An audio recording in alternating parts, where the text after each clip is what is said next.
Hello again, everyone. Hi, buddy. Zack Attack is here, my SummerSlam 2016 review for Sunday, August the 21st of this year, 2016. For the second year in a row, SummerSlam was at the Barclays Center in Brooklyn, New York. Following a decent NXT takeover last night, which wasn't as good as last year, but still pretty good. So I'm saying a lot of hype built up to it. Had some stacked matches on the card, and what could be one of the few times that SummerSlam might actually be better than WrestleMania, especially what happened to this year's Mania. Well, at the end of the day, SummerSlam was, it had its moments. You had a king rising to the top of the heap. You had an epic rematch involving the Phenomenal One and the King of the Sea Nation. Kind of an interesting, shocking title change. A great women's title match. Botches aside, it was still a fun women's match, which I could have been wanting. The ending was different, but hey, it was all good. But there's a lot of down points in the show. That kind of weird. At least the pay-per-view didn't go over as Mania. When I heard someone say it was going to be 4 hours again, I was like, it better not went over as bad as Mania. It only ran over 5 minutes. Especially since one match didn't really take place. But I think Dudley's going to learn some valuable lessons tonight. Number one, never have another event in Brooklyn again. The crowd kind of sucked after Cena AJ. Number two, they should have had Balor and Rollins ended the pay-per-view. Number three, SummerSlam should go back to being 3 hours. 4 hours was too much last year, and this year 4 hours is too much again. And oh yeah, the biggest lesson you need to learn.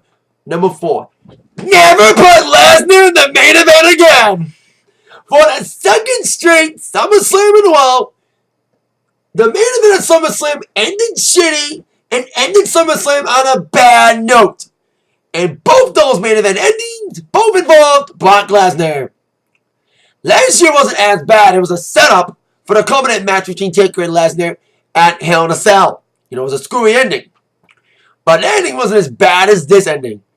Which, this main event tonight may have usurped Brock Lesnar's own match against Triple H as the worst SummerSlam main event ever. 6.5. I remember 5 years ago, I said SummerSlam was summer fail. Well, almost like that again today. You know, you have some good stuff, but the low points. And a trolling of a new championship. A lot of shit went down.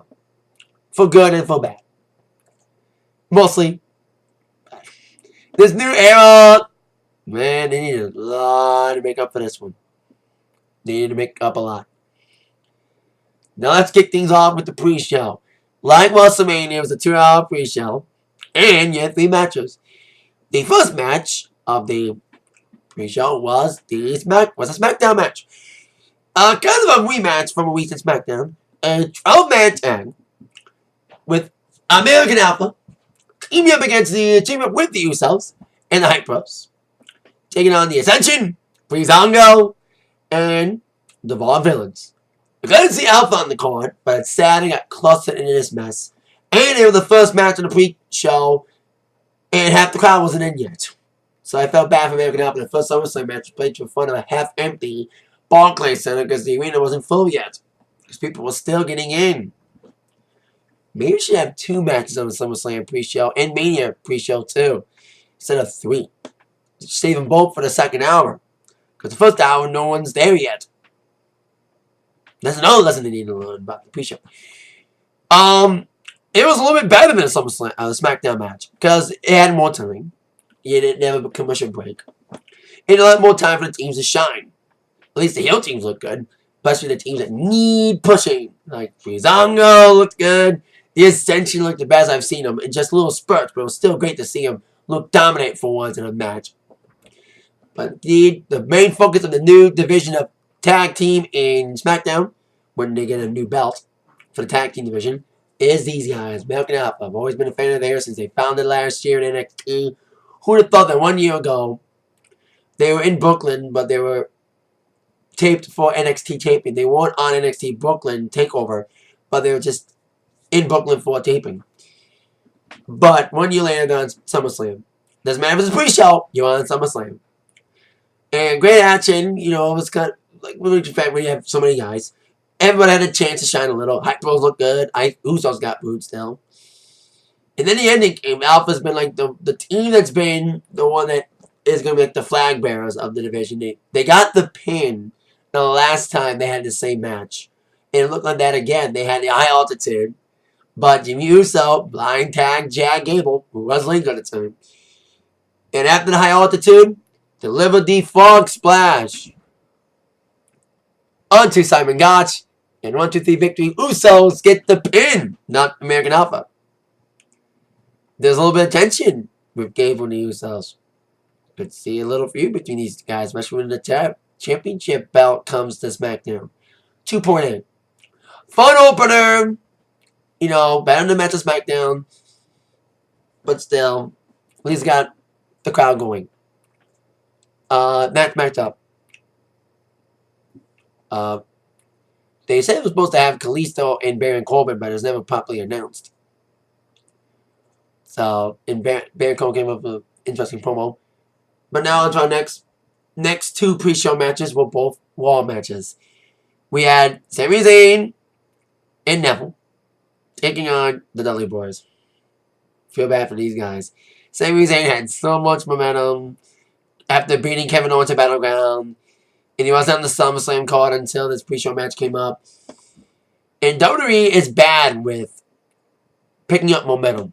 When guys have momentum, they mess it up. And they don't capitalize on momentum. Big example to me was Dolph Ziggler. He was the last man standing in the Survivor Series match in 2014 when he was the last man standing and eliminated all the Team Authority with the help of Sting. I thought I was going to get a big push out of it with that momentum on the side, but WWE failed to pick up on it. And his last big push was tonight. So, they failed to capitalize on momentum. Same with Sami Zayn. And Neville's been back for a couple weeks and that kind of been meaningless use with job and matches. And this was no different. Against the Dudley Boys. 1 year ago, the Dudley Boys made their return to the company. The night after SummerSlam. In that building, Brooklyn, New York. 1 year later, they're now glorified jobbers. And I love the Dudleys. I know they came back to push young talent, but man, they don't look threatening anymore. They need to bring back the tables. Anyway, the match was still decent for what it was. You know, at least Sami and Neville were on the card. Sad they were on the pre-show. Especially against the Dudleys. Match could have been a war, but still. Dudleys look okay. There was a miscommunication that's apparently hinting a breakup with the Dudleys. We could see the WWE version of Bully Ray, the TNA heel. Especially in the ending. They were going for the 3D. But then Neville counted out of it. And a miscalculation. Bully Ray was going for a splash. But Neville ducked and he knocked Devon instead out of the ring. Leaving him prone to the haluva kick. And the red arrow and the 1, 2, 3 victory for Neville and Sami Zayn. 2.5. Just because, you know, it was kind of a squash match. No one turned on each other tonight between the Dudleys. Pirates Sami for them all. Now on to the final match of the pre-show. The best of 7 series begins. Oh God. Byron Saxton. Best of 6. If there was a draw, gonna get made fun of that for a while, buddy. Even the SmackDown commentators made fun of you for that. Cesaro against Sheamus, match number 1. 4 years ago, Sheamus' first SummerSlam match was on the pre-show. Defeating Santino Marella for the United States Championship. 4 years later, he's again on the pre-show against Sheamus. Last year, he was against Kevin Owens in the co-main spot of SummerSlam. And now he's against Sheamus. Make fun of Sheamus all you want about him being bland and, of course, looking stupid with his hair. His hair looks more stupid than the new Universal title. Anyway, we'll get to that shit later.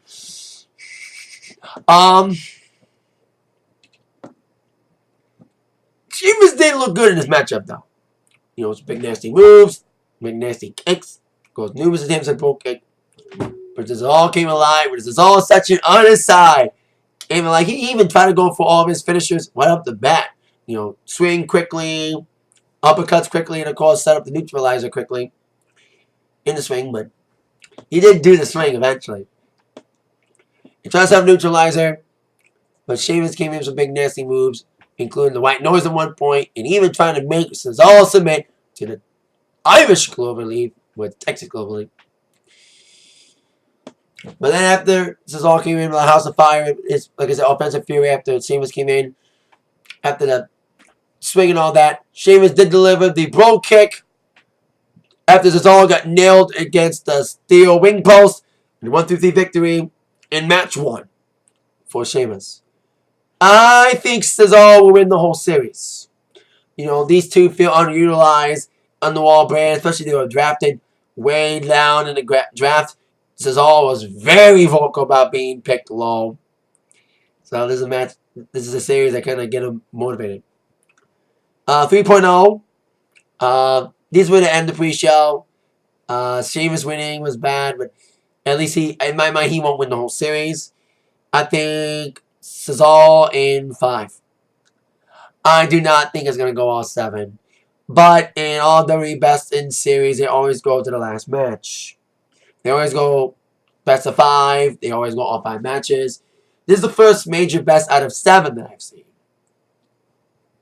But I don't think it's going to go all 7. I think it'll end in 5. Because there's so... I'm trying to say it right. There's only so much... There's only so many matches of Sheamus against Cesaro we can take. Some people have chemistry, we never get tired of it. Kevin Owens and Sami Zayn should have a best of 5 series. Now that would be awesome. I'd pay to see that. I would pay to see a best of 5 or best of 7 series between KO and Sami Zayn. Give them something to do. Well, they're trying to figure out what to do with Sami Zayn. At least KO had something to do. Open up the card. The main card. As Y2KO. That's what they're calling it. Jericho, Chris Jericho, and Kevin Owens. Open up the card as they took on Enzo Amore and Big Cass. Now, I had a sneaky feeling this was going to be the opener. Because the crowd was going to be into it. And the crowd were for the most of the matches until after Cena AJ. The crowd was down to that. As I mentioned. Probably one of the best promos from Enzo in a while. It wasn't full of corny ass, stupid jokes. It was from the heart. Because they were in New York, home state. You know. Being on the big stage, their first major pay-per-view. You know, being on SummerSlam. You know, they've been on pay-per-views before. You know, Battleground and all that. But this is the first of the big 4 they've been on. So it's awesome. Very fun opener. Very fun opener for this card. Enzo got isolated early by Jericho and Kevin Owens. They're a great tag team, by the way. They're a very fun tag team. They have great chemistry together. Great promo guys. And the build-up's been decent from what I've seen. You know, I haven't watched a lot of Walls. I've been busy on vacation and all that stuff. So I haven't touched too many Walls the last couple weeks. That's why I haven't made a Wall review since the first one of the new era. There will be a Wall review tomorrow. Been watching them, but I haven't been around to make a review for them. Especially, so anyway. Like I said, the isolation game of Enzo after Enzo and Big Cass came out early with big nasty moves. But after the isolation game, Enzo finally got an opportunity, stunned Jericho out, and got the big tag to Big Cass. Big nasty boots, Empire elbow. It looks like things were gonna be swinging for the fences for Enzo and Cass. But as they were setting up the bottom broom shakalaka, the rocket launcher, KO knocked down Enzo, knocking him off his perch, and taking out Big Cass instantly against the post. With KO taken out, Big Cass taking him out. KO and Jericho came back in the ring. Enzo was still pushed up, straggling against the rope. Top turnbuckle, took him down, and had a great double team finish. Sloppy but effective. It was like a combination of Kevin Owens pop-up powerbomb. He threw Enzo up with the pop-up powerbomb position. Then Jericho caught him in midair with a codebreaker. And the 1, 2, 3 victory for Jericho and Kevin Owens. I was kind of surprised that they won. Because I thought KO was going to turn on Jericho. Because we know Kevin Owens' past relationship with tag team partners. He's not good with being in a tag team. But I think this may work a little bit. KO and Jericho. I would like to see these two. Who knows? Maybe they can feud against New Day. For the belts. If they were to retain tonight. Which we'll find out soon. If they did or not. So there you go. Jericho beat KO 3.3. Just because it was a fun opening. Very fun opening. Taking the crowd going, especially with Enzo and Cass. Come on. But I was kind of stunned that he lost. Kind of interested he lost. But I love KO. I love KO more than Jericho, though. And KO was funny during the match. As always, Kevin was a fucking badass. So it's kind of cool.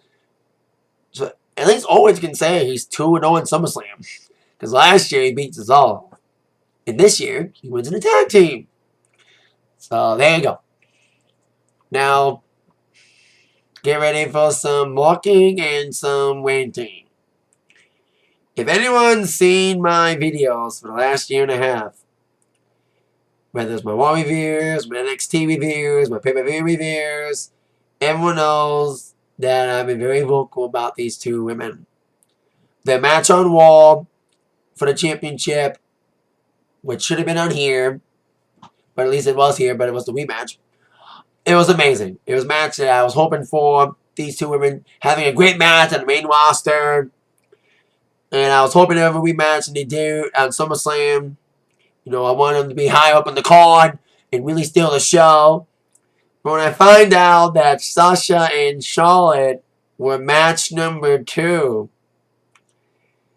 I was quoting Big Cass for a second. When I found out that these two were match number 2, and the 6-woman tag was more higher up on the card, there was only one word to describe it. And I'm going to spell it out for you. B-U-L-L-S-H-I-T. Bullshit! But when you think about it, sometimes the second match of SummerSlam is the show stealer. 25 years ago, the Intercontinental Championship match between Bret Hart and Mr. Perfect, regarded as a classic, was a second match of SummerSlam. So that's what I thought would be more the same and more motivation for these two to steal the show. And for the most part, they did. Botches aside, there was a couple botches that did kind of ruin the match. Especially one move when Sasha was up against the post and got nailed, nasty landing on the back. We found out later why that happened, which I'll get to that in a second. And for the most part, it was the match I've been wanting on the main roster on a big pay-per-view. And say this, the match on the wall was better. There's not as many botches than on the wall. Charlotte, I think, was responsible for the botches. There were some vicious spots, especially Sasha the knee stomps and flying off the top rope onto the floor. Some great spots, great action, though. But I think the wall one, even with the breaks, was better. And I thought this was going to be the better match because it's, a big card. It's SummerSlam. I think he got nervous. I think the nerves got to him both. More specifically, Charlotte. Charlotte going flat, dress. And there was some great counters. I remember one moment Sasha countered out of the natural selection, turned into the bank statement for a second. But then Charlotte did nail the natural selection at one point. And like I said, various attempts, not just that one attempt, but various attempts at the bank statement for Sasha Banks. And the ending came from that, from an attempt at the bank statement. Very intriguing ending to the match, though. Sasha had Charlotte in the bank statement. We thought it was locked in. But then Charlotte turned it into a pin. She was able to turn Sasha over for a pin. 1, 2. Charlotte wins and becomes a 2-time women's champion. To the fans' dismay. Fans booed the hell out of that decision. Like, the match was great. You know, like I said, botches aside, it was still great. Could have been more exciting if the botches weren't there. So I'm giving it a 3.8. Took away a few points for the botches, but it was still one of the best matches of the night, still. I know some people may have their opinions on it, but in my opinion, it was not the match I wanted to see on SummerSlam for that, but it was a great match. Should have been higher up. Sad to see that the title match was lower on the card than a 6-woman tag, but when you found out what happened during the 6-woman tag, you'd be like, okay, that made sense. Because we had a return during that match. A lot of reasons why the ending happened the way it did. The chase. Because I've said it before. Sasha, Charlotte, I'll never get sick of them wrestling each other. They have great chemistry. Every match I've seen them on, whether it's on TV or the house show in Cleveland, they always have great chemistry most of the time. And I will never get sick of them fighting. They should feud forever, like Sami Zayn and Kevin Owens. So that's another reason why. That's one reason why Charlotte regained. So Sasha can continue chasing Charlotte. But there's another reason. Sasha is hurt. Again, they call her injury prone. But from what I heard, Sasha has been taken off of all WWE live events until September. She is taking some time off from nagging injuries. So that's the reason why Sasha lost the title tonight. Because she's taking some time off. But when she comes back, the chase is on. Still, you know, at least the fans have sympathy to cheer on. You know, after only having a title for a month. You know, I know all the people like, oh, she only had a title for a month. Charlotte buried Sasha. No, there's a long way to go. And plus, they may be setting up for a Sasha Charlotte one-on-one match at Mania. Unless it's Bayley. So there you go. Sasha Charlotte, not the match I wanted, but it was an awesome match. Botches aside, that kind of spoiled it. Now on to our next matchup. For the Intercontinental Championship. Of course, the first two matches were wall branded, and yet both announced teams on site, which means Mo and Ella got to call SummerSlam, not just the pre-show. Yay! Especially got to call the main event too, which is cool until the ending. Anywho, Miz against Apollo Crews, IC Championship. Lack of build. There was not much hype for this match. Besides just some little segment on SmackDown this past week that happened during the commercial break. So with that, I think we should have known Apollo Crews was going to maybe lose. And it being the case. The match was okay for the most part.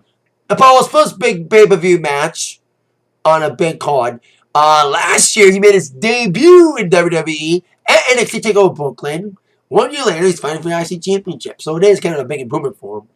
But he needs some more refinement to his character. You know, it's just a happy-go-lucky smile. I love that $1 million smile. But that smile can only take him so far. Despite okay short against Miz, he did look decent in the match. With some high-flying moves, acrobatics, and strong power moves against Miz. Who'd have thought that Miz's reign as IC champion would be interesting? You have the beating Zack Ryder and after Mania. You know, especially when he's coming back. And looking hot, looking like some out of Motley Crue video, right?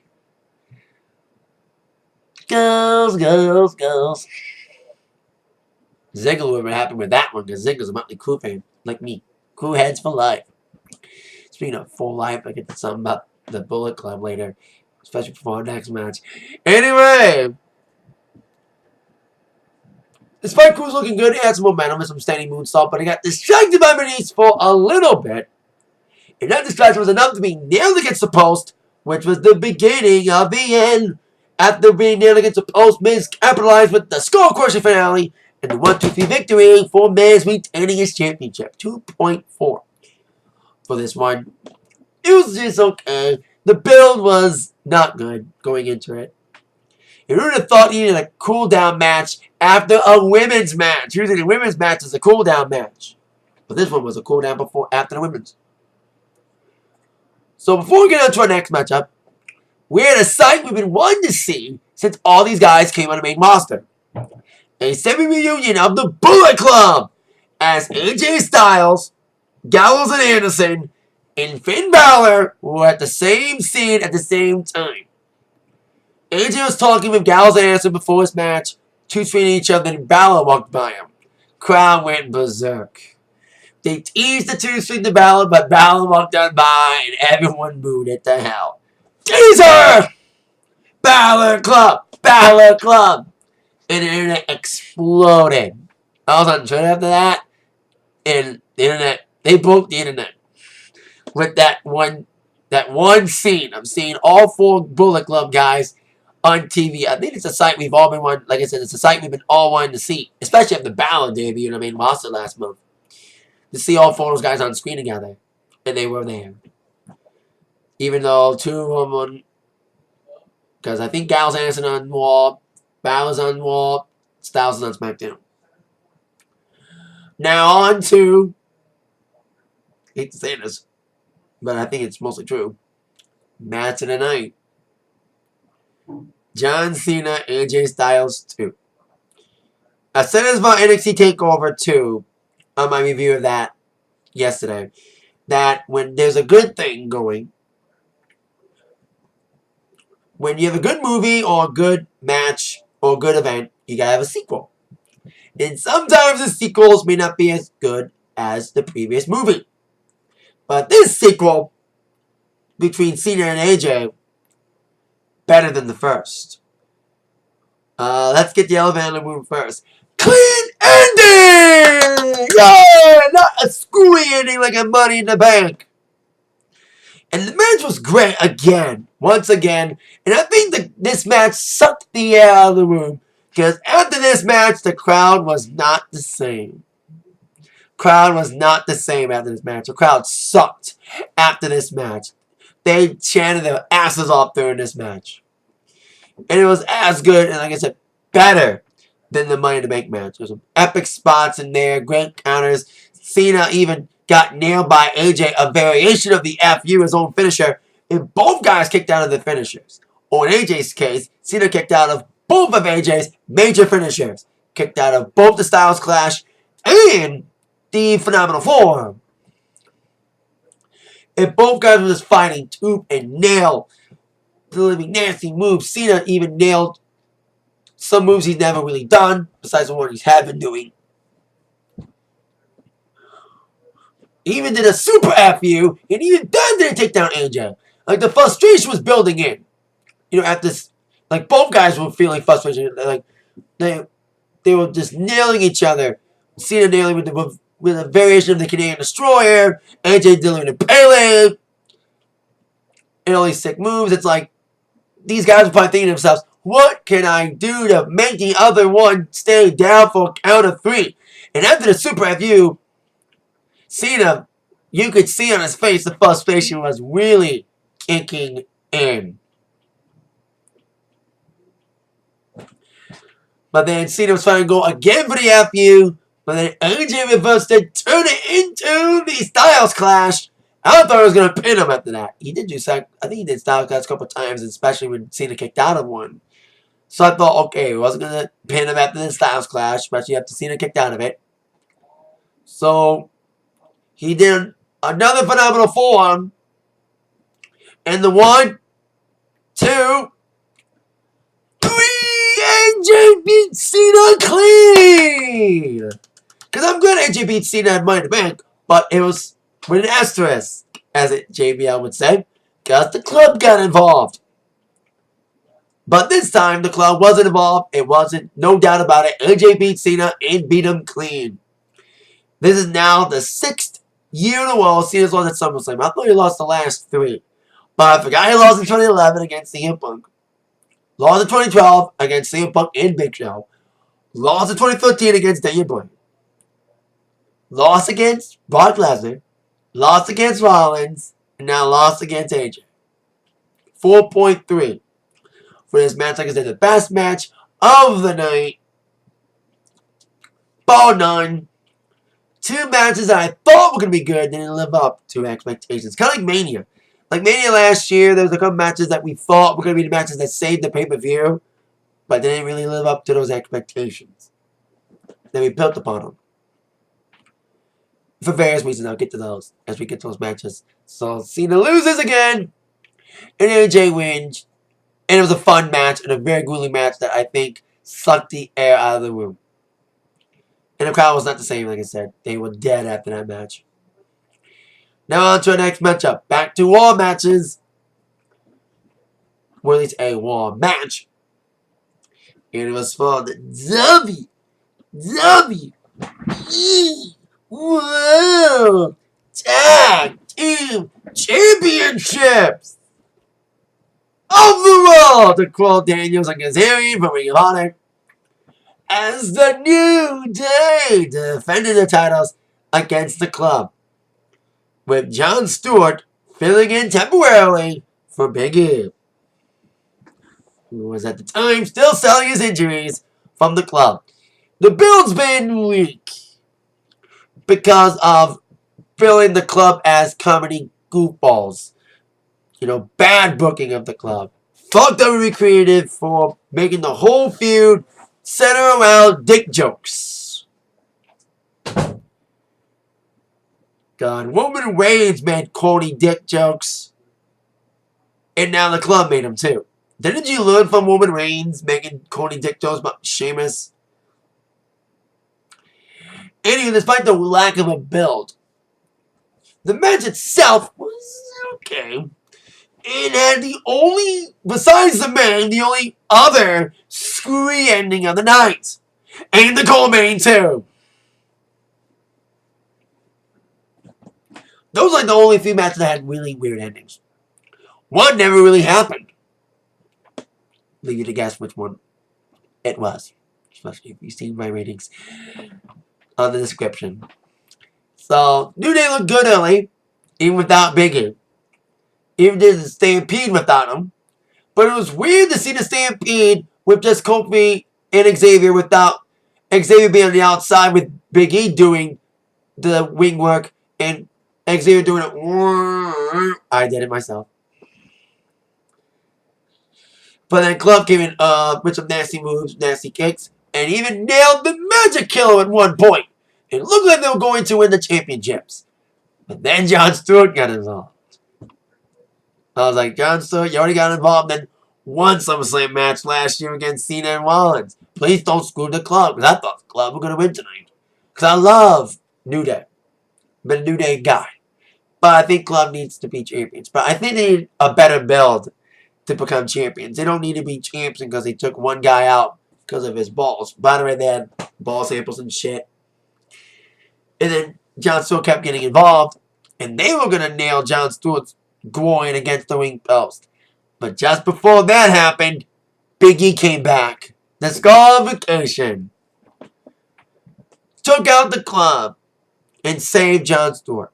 So the match itself was in an okay.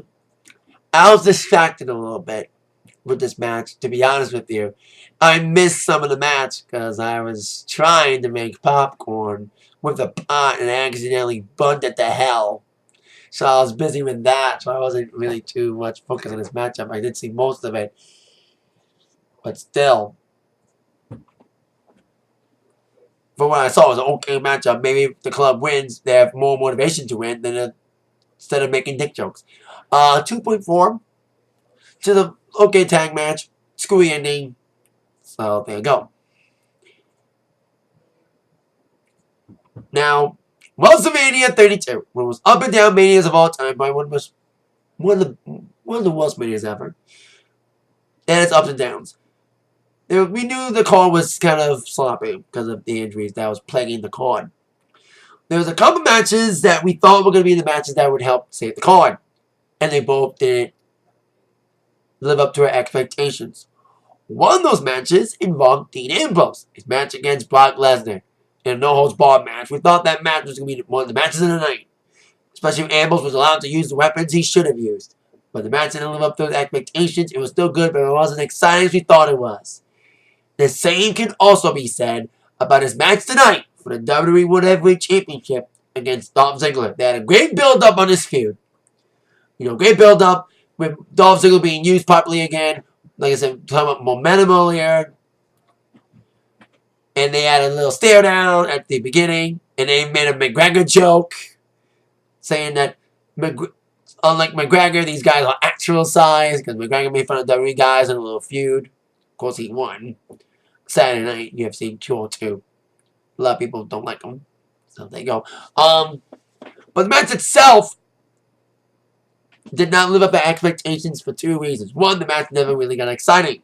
This was some great action for these two great guys. Because it's like, hey, you have two awesome athletes in this ring. You're two of the best workers today. We thought they have a good match. They didn't get exciting. And also didn't help. The crowd was dead during this matchup. Was it because the match sucked? Or was it, like I said, because all their energy was sucked out at the Cena AJ match? So, like, there's a good spot still. You know, of course, Dean going for dirty deeds a couple times. Even Parody, he even made fun of Dolph Ziggler a couple times. Making fun of Ziggler doing an attempt at super kicking. Like, he was setting up a super kick, but he tore it and set up dirty deeds instead. And he also did Dolph's hip shaking. At least he was better with moving his hip than Jon Stewart did with New Day at the end of the match. Proving that white man can't dance. And I almost proved it too when I did my little hip thrusting too. When I did the WWE World Tag Team Championships. And I'm with this jockey, so I should know about people dancing. Anywho. It was still fun, man. It could be more exciting. I was like, come on, these guys should be more exciting. And the crowd wasn't into it either, like I said. You know, Ziggler came in the super kicks eventually. And, of course, famous her. And they were balling on the outside as well. And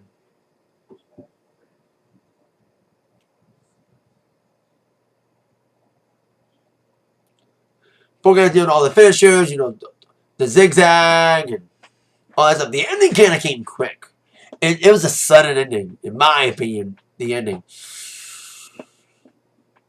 So after Ziggler coming up to my offense, trying to come alive. Crowd was on Ziggler's side, actually. Like, crowd was dead for most of it, but at least they were somewhat chanting.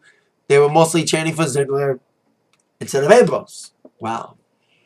Now, I love both guys. And a big fan of both. And vocal about both position in the company. So, there you go. Ziggler comes with a big move. An axe flip at the top rope, but he got knocked off of it. And Ambrose would capitalize with the dirty deeds after that. And a 1-2-3 victory for Ambrose retaining. I thought Ambrose would retain, but it was kind of a sudden ending. 3.7. Because the match was still great. No, I'll actually give it a 3.5. I'll actually give it a 3.5. Because the match was still good, but it wasn't as exciting as I thought it was going to be. You know, with these two great, awesome workers, you should expect a great match. But it never really got exciting. And the crowd didn't help either. Like I said. So, there you go. Still, decent match. Should have been better. Now, on to our next matchup. Another SmackDown match. The 6-woman tag. Cannot believe this match was higher than the women's title match. But as I said earlier in the video, when you found out we had a return, it kind of made sense. And the return was kind of last minute. The match was scheduled to be Eva Marie teaming up with Alexa Bliss and Natalya. Team up against Carmella, Naomi, and Becky Lynch. But just a few days ago, WWE went on a suspension spree, suspending Del Rio, Paige, and Eva Marie, which a lot of people thought it was a work. It was a storyline. It's part of a whole storyline with her failing to appear in wrestling matches. It even felt that way. They played her music. They made fun of Roman Reigns and even mentioned his suspension on television. Yet, when Eva Marie's music hit, they had a storyline saying that she was vacationing in the British Isles. They didn't say, oh, she's suspended. They were allowed to talk about woman suspension on TV, but not Eva Marie suspension.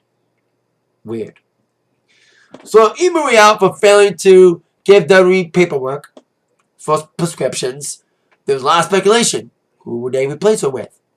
Nia Jax? or a returning Bella. And it was the returning Bella. Nikki Bella returning after being off with a neck injury, being the heel. But she got a good pop as she came out.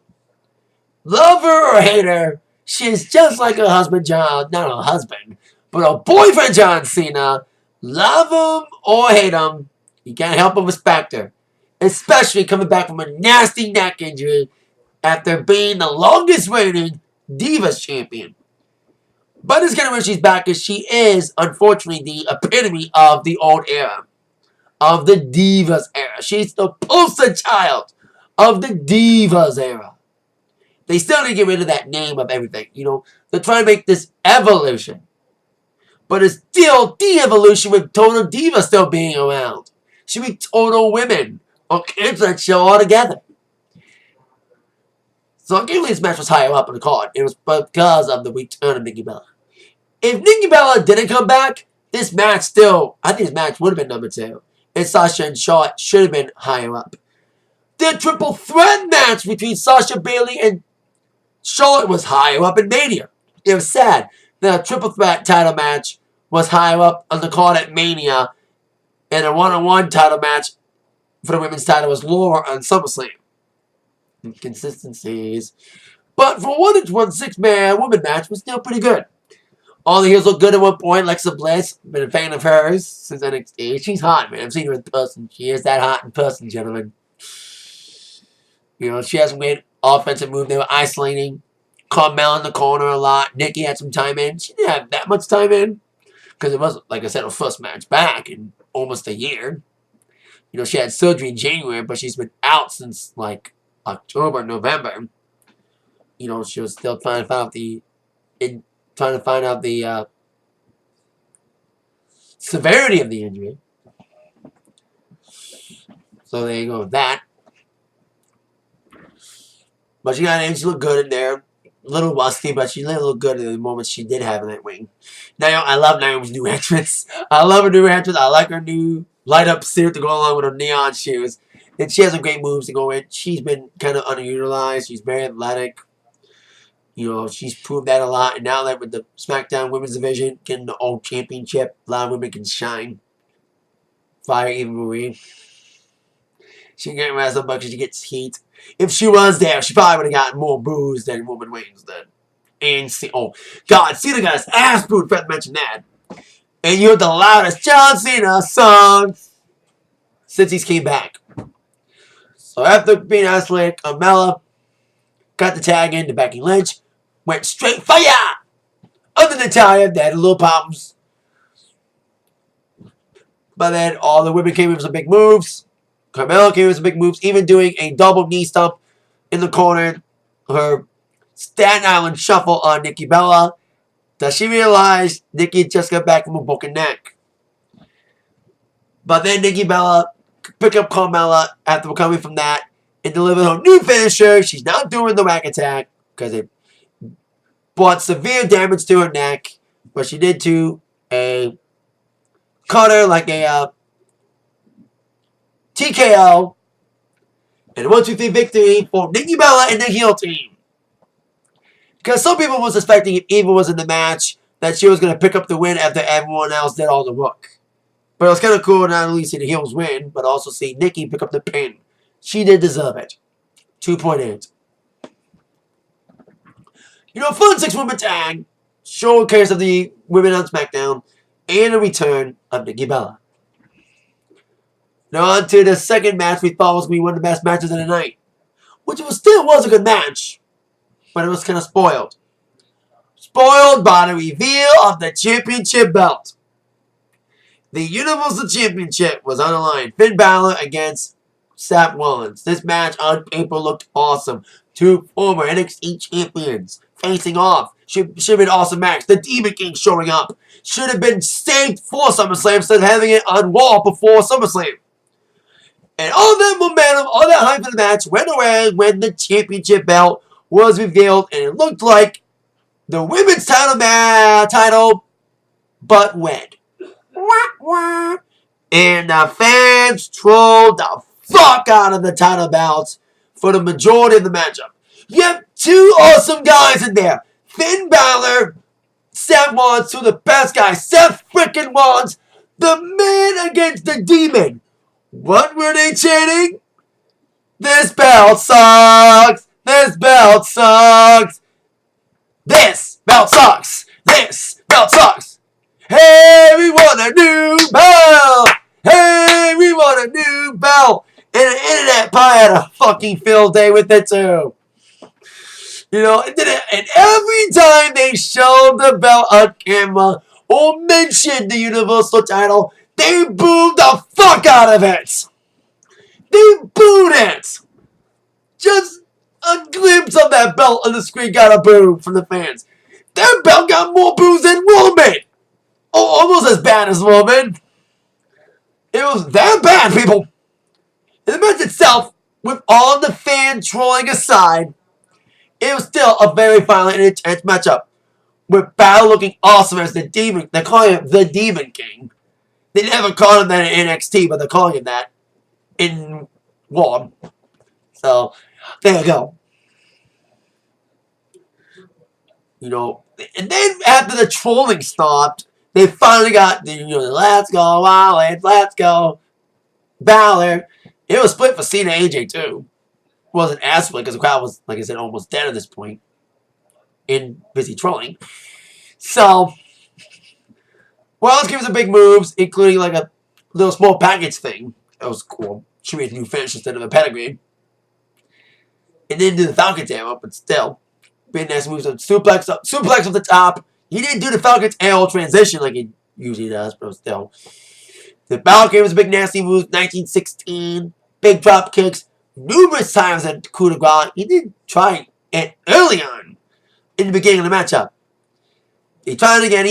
He did a standing coup de grace. But then after a while, he's got him some big more moves, including I think both guys did the finishers, and both guys kicked out of it. Balor did the coup de grace. Rollins kicked out. Rollins did a pedigree. Balor kicked out. I think that's what he did.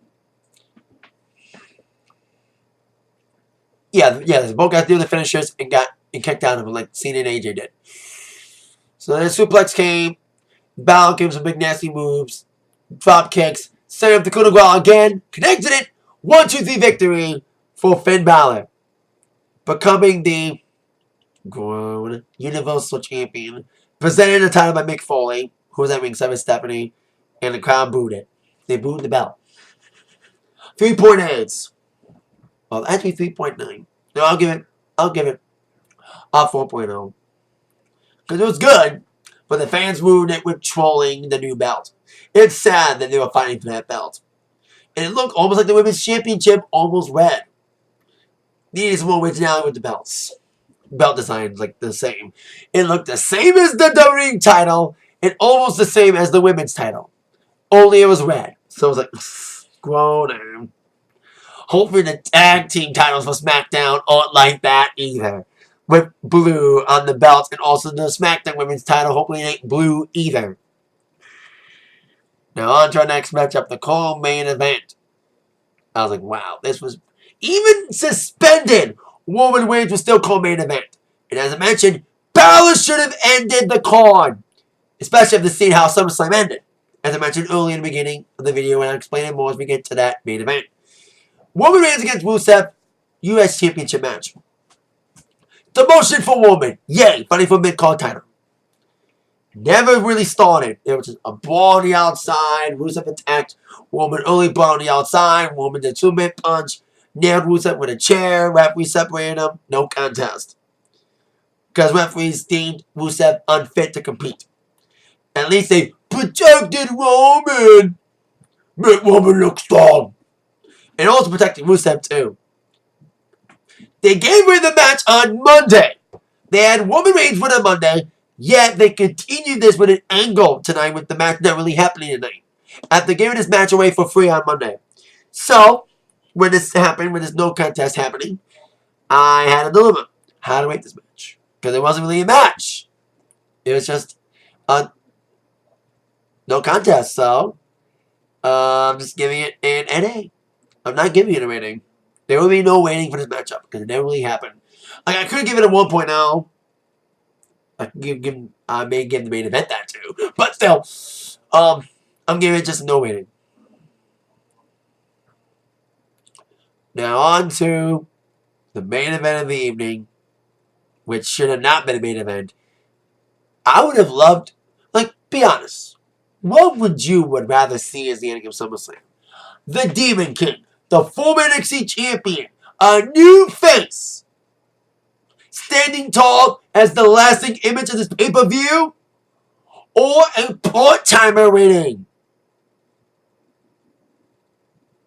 Well, for those who wanted option B, you suck. Balor winning, ending the pay-per-view would have been a more higher note. Especially knowing the way we did end SummerSlam tonight. This match had a little bit of hype to it. 15 years in the making, trained together, and OVW.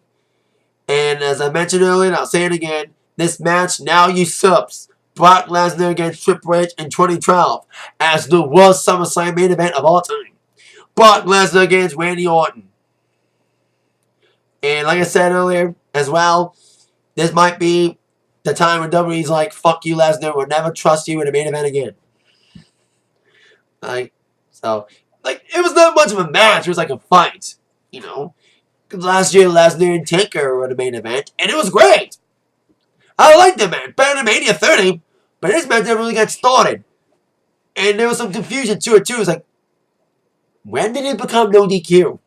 Because you saw a ball on the outside. There was some spots that were great, but that was about it.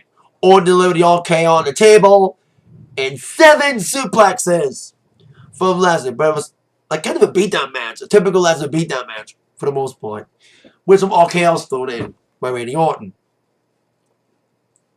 So this match kind of got going, or tried to get going, in a slow pace. Crowd was already dead by that point, especially going into that. The match with pay-per-view almost running over again, because by the time the match started, it was like 10:50. Because I was looking at the clock as Woman and Rusev started, or about to start, it was like 10:30. Wow. So they're gonna cut it with the no contest. So this match gonna get started to get going, especially when Lesnar delivered the F5 to Randy Orton. Lesnar delivered some nasty elbows to Randy Orton on the ground. One elbow hit really hard and bled Randy Orton the fuck open. Now, in this PG era, we do like blood to be shown again. But Randy Orton got fucked up. He got really fucked up. He was fucking flooding, leaking blood. Like the cut on his head, oh my god. They called the match. Randy Orton lost by TKO by Brock Lesnar. 1.5. Because it was much of a match versus a fight, with just exciting spurts. The match never lived up to the hype, and it proved that not only did Balor deserve the main event more than a part-timer, but also, you never should trust Lesnar in a SummerSlam main event or any main event again. Like I said, there's a second straight SummerSlam main event to end on a shitty note and end the pay-per-view on a shitty note. And Lesnar was involved in both of those main event matches. The last one, like I mentioned earlier in the video, it was part of a storyline to set up a third match between Taker and Lesnar, with the screwy ending coming in. And a controversial screwy ending. But this was just pure bullshit. It's just a bad way to end a pay-per-view. What was already an up and down pay-per-view. Ended on a rough note. Again, doing a Lesnar main event. Whereas, like I said, Lesnar should not be trusted with the main event again. And may be fired into this. He was already in deep waters after being suspended for failing a drug test at UFC 200. He was already facing scrutiny already for letting Lesnar fight despite failing a drug test. Even at 5 Shane. At one point, Shane came down to break it up after he beat up Lesnar, beat up Orton some more. And Orton just came back from injury. I've been kind of a Lesnar guy, and he's kind of a one-trick pony. He's not a wrestler anymore. He's just a mauler. He hurts people. He hurt Randy Orton tonight. You wanted blood? Well, not the amount we needed. We want guys to bleed, but not get really hurt. Orton got fucking fucked up tonight by Lesnar. And Lesnar should be fired. He's a one-trick pony. And he hurts people. He's not in it for the love. He's in it for the money. And he's in it to hurt people. He should go back to UFC if he's allowed to. After failing that drug test. So, there you go. Once again, SummerSlam ends on a rough note. With another screwy Lesnar main event. Lesnar should never main event SummerSlam again. Or any pay-per-view for that matter again. And also, Brooklyn should never host a SummerSlam again. Although they have one more year. I think they signed up. Have a contract for 2 years. And I think next year should be the last year at Brooklyn. Should go back west. Because the crowd wasn't that good tonight. Crowd wasn't that good at NXT TakeOver as well. And NXT TakeOver was good. Say that review on this channel. But it wasn't as good as last year's. Still some great matches. Like the tag team title match. Which was the match of the weekend. Besides Cena and AJ. So, there you go. And one last thing. Big weekend for Bullet Club. AJ won his match against... Not just Bullet Club. Big weekend for New Japan. Shinsuke became NXT champion. AJ won the match against Cena. And also, Ring of Honor, Adam Cole won the Ring of Honor championship against Jericho. So, what a weekend for wrestling. Some good things and bad things, mostly that relayed. So, once again, 6.5. I think it gave 2011 5.5. I gave this one 6.5. Could have been good, could have been better, but hey, SummerSlam was what it was. Raw and SmackDown has a lot of making up to do after this okay SummerSlam. And with that in mind, you've all been attacked by the review of Zach. Thank you so much. I'll leave you all with a 2 sweet and farewell.